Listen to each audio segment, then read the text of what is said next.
Okay, Panthers, here we go. My growth mindset, math side, maniac, Panthers. This is as far as we got in our lesson for distributive property, and that occurred on August 30th. Okay, better late than never, right? Okay, let's do this. Let's see if we get back into a rhythm here. Verifying distributive property. Can we verify the distributive property on both sides? Let's start with A. Let's pick a color. I think we'll go red. And so we're going to verify. Let's start with the right side over here of the equation. What's 3 times 5 is 15. 3 times 2 is 6. We still have to add them together. 15 plus 6 is 21. If we do this over here, we're going to say 3 times 5 is 15. Then we're going to say 3 times 2 is 6. And what do you know? We get 15 plus 6. It's just the same thing we had here, which is 21. Let's try this side. 6 times 14. So now we're starting with the left side. We'll start with the left side, and then we'll check the right side. And then, so 6 times 14 is, hold on one second. Okay, so I did 6 times 14 up here. I got 84. So I'm going to put 84 here. Let's pick my orange color. Now we got to do 6 times 10. Oh, that one I could do in my head, 60. Now we have to subtract 84 minus 60. I can do that one in my head. I go 60, 70, 80, 1, 2, 3, 4. So that's 14. No, it's 24. Just kidding, 24.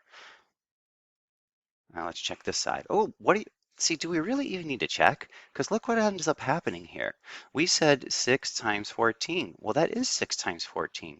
Then we said, oh, I see a mistake I might have made. Oh, no, I did it.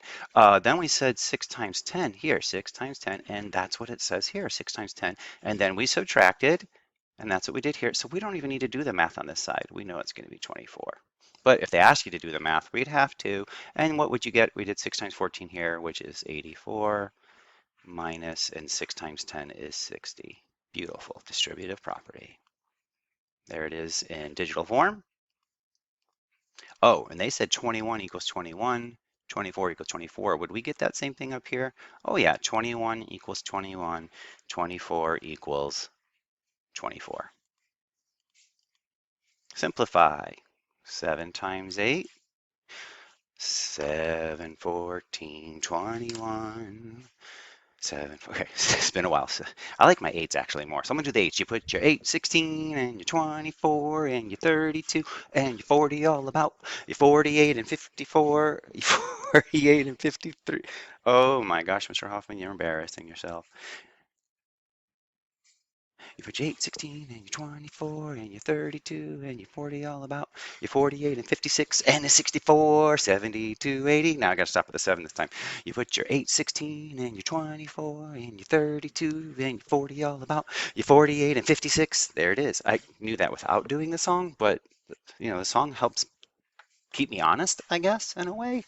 All right, so 7 times 8 is 54. 56. I've always had trouble with those. 7 times 2, 14. I know that one without even thinking. I don't even have to think on that one. Now, can we have to think for this one? So I go 14. If this were 16, I just count by tens, and I'll just add that 2 back on at the end. So if this were 16, I would go from 16, 26, 36, 46, 56. See, that takes me to that 56. That's 10, 20, 30, 40. Now I add that 2 back on that I took off. So that should be 10, 20, 30, 42. Let's see if that works if I do it the algorithm. 56 minus 14. 6 minus 4 is 2. 5 minus is 42. There it is. So it worked. All right, next. What value is equivalent to this expression? 3 and 4. That's 12. 3 times 4 is 12. 3 times 2 is 6. Subtract. 12 minus 6 is 6. Ta-da! I should have told you to stop and try it yourself first. Oh, gosh. You could rewind it and pretend like this never happened and then try it. Then no, that wouldn't work. Maybe the next one. Okay, write the expression. I want you to stop and try this yourself for both of these and then come right back and see how you do. All right, how'd you do? Let's find out, shall we? 2 times 5 is 10. 2 times 7 is 14. Add them together, 24. 3 times 4 is 12. 3 times 5 is 15. Add them together. What do you get? See, I use the tens first. I go in the tens. I got 10, 20, and then plus 7 is 27, right? If I do it algorithm-wise, 7, 27. Oh, what do you know? Here's the digital version. Rewrite the expression with grouping symbols. Oh, this is the reverse of what we are doing, kind of, sort of, I think. Let me see, grouping symbols. Oh, so we have to take the 2 out. We're going to take it out to dinner.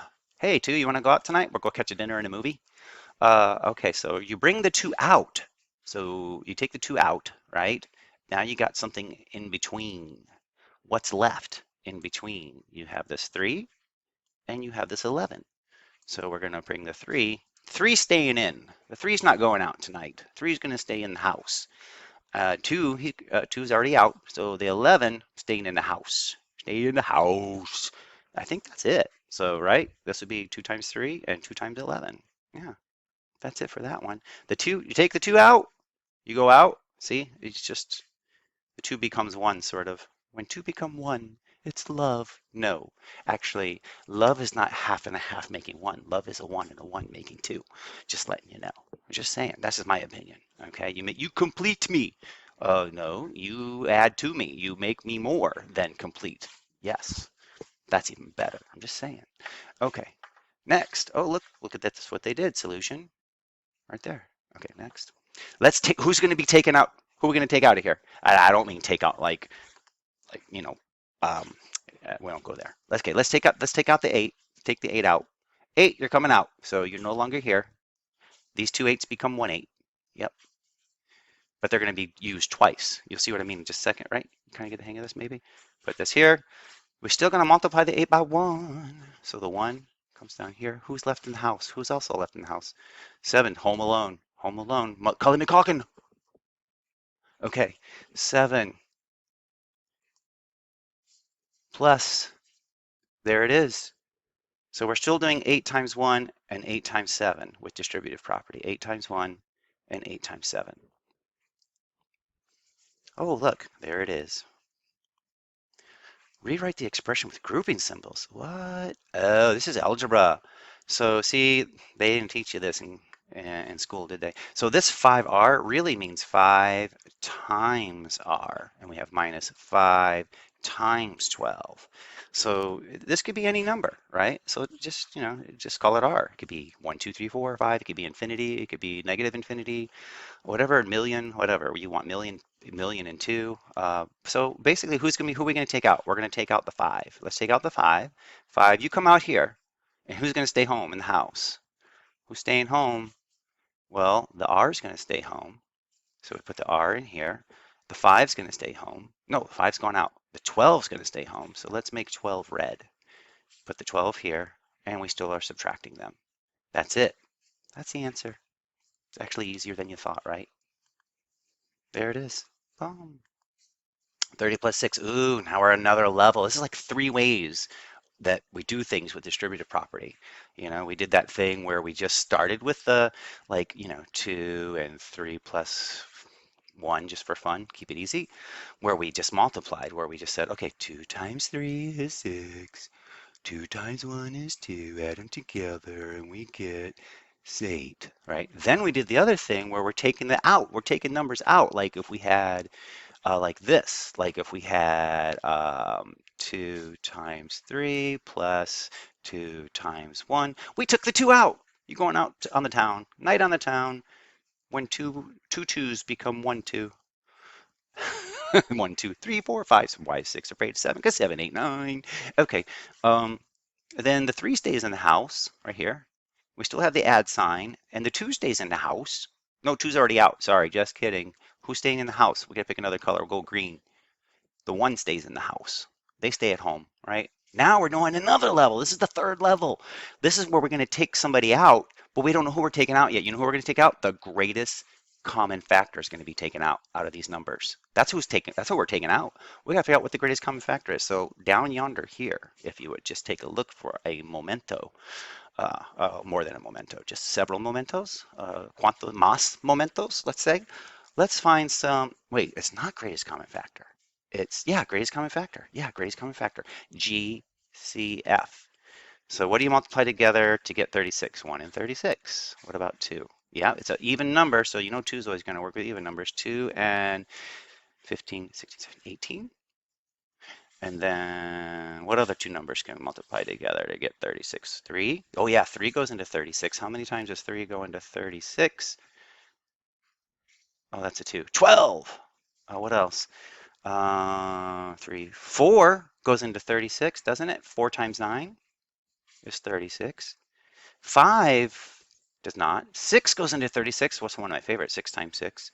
7, 8, 9. We already did 9, 10, 11, 12. We already did 12, 13, 14, 15. That's it. Now let's do 60s. 1 times 60. You know, I'm going to pause the video here and do this because this is like boring and not kind of. It's a little bit boring. You know, you do your 60s, I'll do my 60s, and come back. Let's see what we get as our greatest common factor. Okay, here's all the factors that I came up for 60. Now we got to find the greatest common factor. So let's see. There's 1, and there's got to be a bigger one than 1. There's a 30 here. Whoops. Is there a 30 up with the 36? No, there's no 30 up there. 3. There's a 3 up here. Anything bigger than 3? 4. There's a 4. 4 is bigger, so I have a 4. So far, that's the greatest one. 6. I start with the bigger numbers and go down. So 30. What's the next biggest number down here besides 30? 12? Oh, 20. There's a 20 here, but there's no 20 up here. Okay, so it's not 20. What's less than 20? 12, right? No, 15. Is there a 15 up there? No, no 15 up here. There's a 12. I think, uh-oh, I think we have it. 12, 12. Anything the same that's bigger in both of these? Nope, it's 12. So we're going to take the 12 out. 12, you're going out for a party on the town. You're going to paint the town. 12. But what's left on the inside? Well, this is what we have to do. We have to put our plus sign here, put our little parentheses, and we have to kind of think like this. 12 times something here is going to equal 36. What is 12 times what equals 36? Here it is. We already did this work. 12 times 3 is 36, so this is going to be a 3. 12 times 3 is 36. Now let's do the other side. We'll do it in green. 12 times something here, it has to equal 60. We have 60 right here. Where's the 12 times 60? There it is. We already did the work. 12 times 5 is 60. Let's go. Yes. There it is. Oh, 12, 3, and 5. Did I do that right? Is that what they said? Yeah, I got the same thing they got. Okay. One of the following. So what's the greatest common factor of these? You try this one, even though it says let's try together, and see what you get. Be right back. One of the cool things about math is there's always more than one way to get to what you're trying to get to, right? Just like on a map, there's more than one way to get to where you're getting to on a map. Sometimes some ways are faster, right? But there's more distance to get there. Sometimes they're shorter, so you don't have to go as far, but they have all those red lights and traffic, and depending upon what you're doing. So it depends which way you want to do it and which way you prefer, what kind of style you have. Some people like to take the highway, some people like to stay on the back roads and have nice views. But so let's see here. What I'm trying to say is, since they give you choices, you can test out these choices if you want. This is a test-taking strategy. 2 times 5 is 10. Does that give you 10? 2 times 8 is 16. So you can see without even going to find the greatest common factor, process of elimination. Because if you were to go down here, well, let's check B then. It could be more than one answer. Do we do it right? 10, good. But 2 times 6 is 12, not 16. So you know it's not that one. 10, good. 15, nope, not that one. 4 and 4, no. But if you did not have these choices available, then what would you do? Oh, panic. No, don't panic. Just be ready, right? How do you be ready? You know you're going to find the greatest common factor of 10 and 16. Looking over here, what is the greatest common factor of 10 and... See, it's definitely not. See, it's going to be 2. That is the greatest one they have in common, right? They don't even have a 5 in common, so I don't, that's blah, blah, blah, trying to trick you about the garbage. Okay, so let's see here, 2. Take out the 2. We're taking the 2 out. 2's going out on the town. Who's staying home tonight? Who's going to stay home? Well, we have to do this. 2 times something equals 10. Oh, that's going to be 5. Then we do 2 times something here equals 16. Oh, that's 8. Ta-da. And the same thing here. I think you guys get the idea. I'm not going to do this. You just find the greatest common factor, take it out, and leave the others back at home. They're staying home. Not leave them at home. I mean, maybe they want to stay home. They want a night in. They need a night where they're just not, where they can recover by themselves at home with maybe a Ben and Jerry's and a good movie at home. Read it, you curl up with a good book or something. Maybe play some video games at home by themselves. They don't even want to talk with their friend. Maybe just, oh gosh, just some alone time. Sometimes that's what we need. Okay. Uh-huh. Choices, write an equivalent expression using symbols. It doesn't even say greatest. This doesn't even say greatest common factor. So you can take anything out of these that are, wow. This is kind of weird though. Write an equivalent expression with grouping symbols using the distributive property. So, I mean, for example, this one, who would you take out? 1, 2, 3, 4. I don't know. This one I don't get. Think about it. When breaking a factor into a sum or difference, look at the numbers that are easy. Oh, I understand. So I understand. This is what we used to do in grade school. So you would say like, oh, 90 plus 9. Oh, and then we're taking the 8's going to be over here. Oh, yeah. Okay, let me back this up. Okay, I got this. I was confused for a moment. It's actually a lot easier than I thought. So here you would do, let's keep the 6 together, but let's decompose the 74 using the tens column as 70 plus 4, right? This is just like when we used to do this. We would say put the 6 here times 74. And I'm going to erase this so this is a little more clear. This is actually really cool. Okay, so you break this down. We're going to keep the 6 here. The 74 we're going to break down into 70 and 4. So when you multiply, you do 6 times 70 and put that answer here. All right, bam, bam, bam. Then you do 6 times 4 and put that answer here. And that would be the same thing. So what it looks like here is 6 parentheses 70 plus 4, right? Isn't that what we're doing? 6 parentheses, see it right there? 70 plus 4. This side would be 8 parentheses 90 plus 9. Oh, this is like easier than I thought. See, the 90 goes into 90 and that, yeah. If you were to do it this way, you would say keep the 8 here, the 90 here, the 9 here. You're adding it together, and you just kind of put, your answer appropriately. Right? 8 times 90 goes here, and then you do 8 times 9 goes here. That's it. There it is. Oh my gosh. Oh, here they did 100 minus 1. That's interesting. So they did it a different way, which is still 99. Very cool. And here's distributive property, believe it or not, just like we've been talking about. Whoops, let's just kind of back that up. Evaluating it. Here's another visual model for distributive property. All right, I like this one. 2 times 6 is really the same thing as 2 times 3 and plus 2 times 3.